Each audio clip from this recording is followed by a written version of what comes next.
안녕하십니까. 세상을 읽어주는 남자 이상훈입니다. 오늘은 파운드리 경쟁에 대해서 한 말씀 드리겠습니다. 이 TSMC가 이나노와 관련해 로드맵을 밝혔습니다. 그 이나노는 TSMC의 완전히 새로운 노드입니다. 트랜지스터 구조를 핀펫에서 게이트 올 어라운드로 고치고 나서 나오는 칩입니다. 그런 만큼 신경이 더 쓸 수밖에 없습니다. 그런데 최근 실적 컨퍼런스 콜에서 이 웨이 저자 TSMC CEO가 밝힌 로드맵은 매우 신중했습니다. 바로 2024년 말에 리스크 프로덕션, 그러니까 시범 생산에 나서고 2025년 말에 대량 생산에 나선다는 것입니다. 칩 제작의 프로세스가 600개 이상이 될 만큼 매우 복잡하고 단계가 많아진 만큼 칩을 만드는 데는 3개월 이상이 걸립니다. 2025년 말에 대량 생산에 나선다는 의미는 실제 칩이 생산돼서 나오는 시기는 2026년 1분기라는 뜻입니다. 아시다시피 TSMC는 올해 하반기에 3나노 칩 양산에 들어가서 내년 2023년 3나노 칩을 내놓습니다. 정리하면 3나노 칩이 나오고 나서 3년 뒤인 2026년에 2나노 칩이 나온다는 뜻입니다. 제가 왜 TSMC의 2나노 로드맵이 매우 신중하다고 보느냐, 그 이유는 삼성이나 인텔보다 훨씬 늦기 때문입니다. 인텔도 삼성도 공이 2024년에 2나노를 양산하겠다고 밝힌 상태입니다. 그러니까 TSMC 로드맵이 1년 이상 늦은 것입니다. 사실 1등은 더 냉정합니다. 그리고 더 객관적으로 시장을 바라보는 경향이 있습니다. 자신이 선두이기 때문에 자신이 곧 시장의 기준점이 됩니다. 하지만 후발주자는 다르죠. 이 목표 자체가 더 공격적입니다. 1등을 따라잡아야 하기 때문에 이 간역, 목표 자체가 자신의 역량을 기반해서 만든 것이기도 하지만 1등을 따라잡겠다는 희망, 꿈 같은 것이 녹아있는 게 현실입니다. 그러다 보니 다분히 목표 자체가 공세적입니다. 아직 그 EUV 제작 공정조차 없는 인텔은 차치하고서라도 삼성을 한번 보겠습니다. 삼성은 지금 파운드리 수율 논란에 휩싸여 있습니다. 5나노 수율이 안정화되고 있다는 CEO 발언이 있긴 했지만 시장의 평가는 호의적이지 않습니다. 이 4나노의 경우도 수율이 고작 35%에 불과하다는 루머가 도는 상황입니다.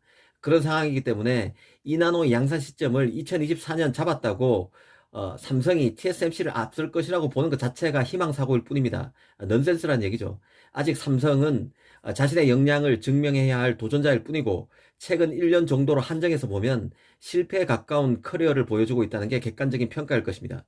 사실 삼성 입장에서 3나노는 무척 중요합니다. TSMC보다 먼저 트랜지스터 구조를 바꿔서 핀펫에서 뒤진 경쟁력을 일거에 역전시키겠다는 보관이 담겨있기에 그렇습니다. 하지만 아직까지 삼성의 3나노를 선택했다는 팬리스트는 나오지 않고 있습니다. 이 삼성으로서는 결국 그 엑시노스를 통해서, 그러니까 내부 고객이죠. 이 삼성이라는 내부 고객, 엑시노스를 통해서 3나노의 경쟁력을 입증해서 다른 팬리스를 유혹하는 그 궤도로 갈 수밖에 없을 것으로 봅니다. 사실 그 삼성은 EUV 공정도 7나노부터 받아들여서 TSMC보다 더 빨랐습니다. EUV 공정을 빨리 수용해서 TSMC보다 첨단 공정에서 앞서 나가겠다는 보관이었는데요. 하지만 이후 그 7나노, 5나노, 4나노 경쟁에서 모두 TSMC에 졌습니다. 이 반도체 공정에서 분기점이 되는 그 강원의 변화를 ARF에서 EUV로 먼저 바꿨지만 파운드리 주도권을 TSMC로부터 뺏어오는데 실패했다는 뜻입니다. 이번에도 삼성은 트랜지스터 구조를 핀펫에서 게이트 올 어라운드로 먼저 바꿨지만 결과가 좋을지는 더 지켜봐야 한다는 생각입니다. 지금까지 나온 사항으로 판단해 봐서는 결과가 좋지 않을 가능성이 더 커 보이는 게 사실입니다. 웨이저자 CEO는 팹리스들이 TSMC 3나노를 테스트하게 몰려들고 있다고 공식적으로 밝혔지만 삼성은 아직 3나노 고객 확보와 관련해서 이런 방구도 없는 상태입니다. 사실 그 TSMC 2나노 로드맵을 보면 첨단 노드가 얼마나 구현이 어려운지 느낄 수 있는데요. 통상 TSMC는 2년마다 새로운 노드를 사용해서 칩을 생산해 왔습니다. 7나노의 경우는 지난 2018년 4월부터 생산했고 5나노는 2020년 4월 대량 생산에 진입했습니다. 딱 2년 만이죠. 그리고 3나노는 올해인 2022년 하반기니까 2년보다 조금 더 걸린 것입니다.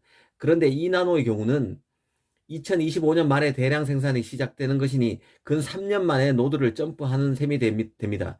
TSMC가 1등으로서 냉정하게 칩 로드맵을 설정하고 있음을 새삼 느낄 수 있습니다. 웨이저자 CEO는 2나노 로드맵을 발표하면서 자신감도 드러냈습니다. 삼성 인텔보다 공식적인 로드맵에서 더 늦어 보이지만 기술력은 TSMC가 최고라는 것을 다시 한번 강조한 것인데요.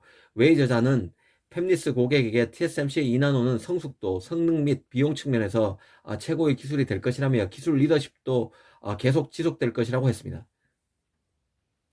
사실 그 칩 시장은 매우 보수적입니다. 조금만 공정 환경이 달라져도 버그가 날 수 있습니다. 그래서 팹리스들은 웬만해서는 파운드를 바꾸지 않습니다. 그래서 기본적으로 삼성이 성과를 내기가 매우 어려운 게 현실입니다. 결국은 이런 강고한 팹리스와 파운드리 간의 관계를 깨려면 기술적으로 압도하는 것 말고는 다른 솔루션은 없는데요. 그래서 삼성이 트랜지스터 구조를 3나노부터 바꾸는 강수를 둔 것입니다. 이제 나노 경쟁은 막바지로 치닫고 있습니다.